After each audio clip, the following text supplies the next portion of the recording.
Don't worry, none of your secret's safe with me. Besides, I could use a little juice on my side. What do you think here, Membutakan? It's like what Daddy used to say. In the land of the blind, the one-eyed man is king.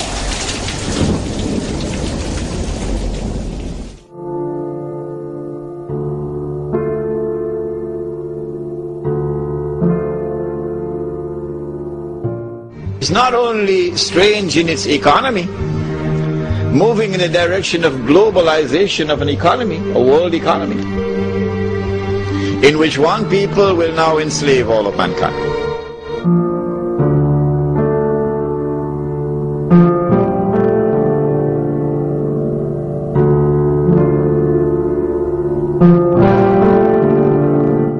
After getting their dream job, they will be able to buy any car and house they desire, start their own family, and live the American dream.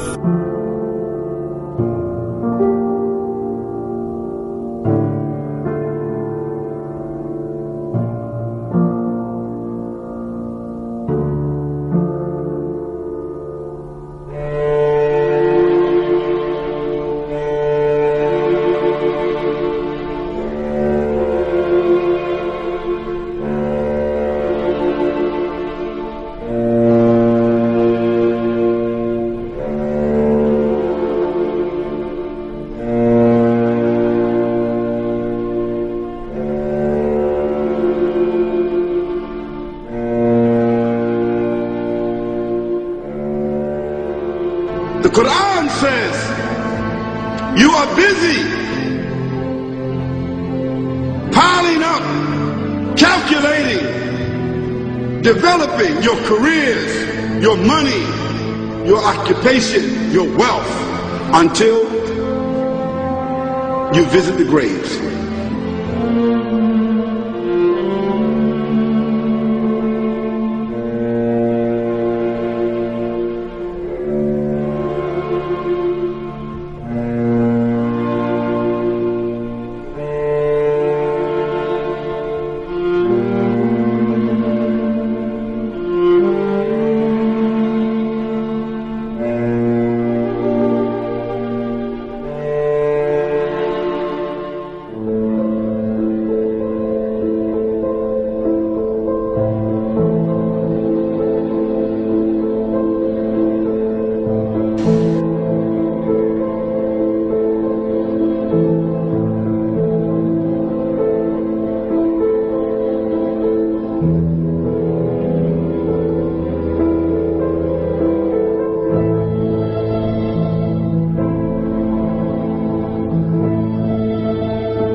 Students are taught to believe that if they don't go to college, they will be on a path to nowhere and will have no chance of ever building a successful career.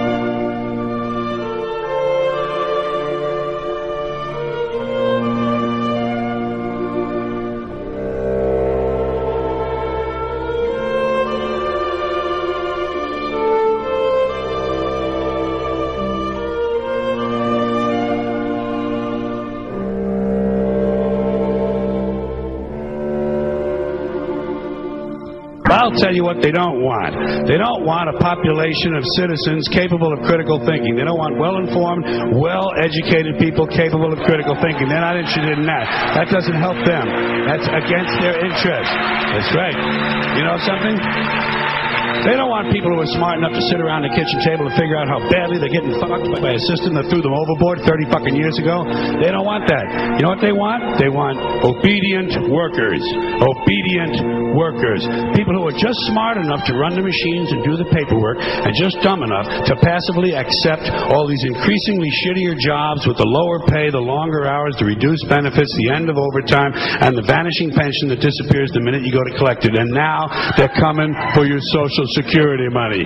They want your fucking retirement money. They want it back so they can give it to their criminal friends on Wall Street. And you know something? They'll get it. They'll get it all from you sooner or later because they own this fucking place. It's a big club, and you ain't in it. You and I are not in the big club.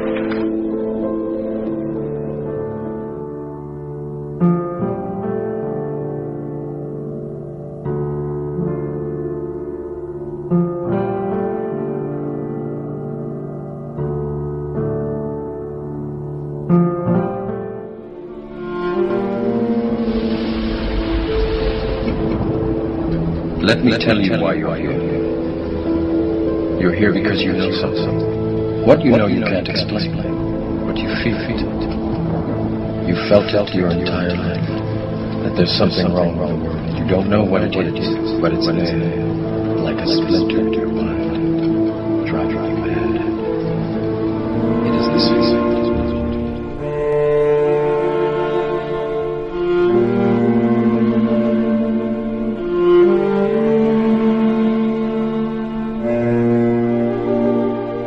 I don't have to tell you things are bad. Everybody knows things are bad. The dollar buys a nickel's worth. Banks are going bust. Shopkeepers keep a gun under the counter. Punks are running wild in the street, and there's nobody anywhere who seems to know what to do, and there's no end to it. We know the air is unfit to breathe, and our food is unfit to eat. We sit watching our TVs while some local newscaster tells us that today we had 15 homicides and 63 violent crimes, as if that's the way it's supposed to be. We know things are bad, worse than bad. They're crazy. It's like everything everywhere is going crazy, so we don't go out anymore. We sit in the house, and slowly the world we're living in is getting smaller, and all we say is, please, at least leave us alone in our living rooms. Let me have my toaster and my TV and my steel-belted radios, and I won't say anything. Just leave us alone. Well, I'm not going to leave you alone. I want you to get mad. I don't want you to protest. I don't want you to riot. I don't want you to write to your congressman because I wouldn't know what to tell you to write. I don't know what to do about the depression and the inflation and the Russians and the crime in the street. All I know is that first, you've got to get mad. You've got to say, I'm a human being. God damn it. My life has no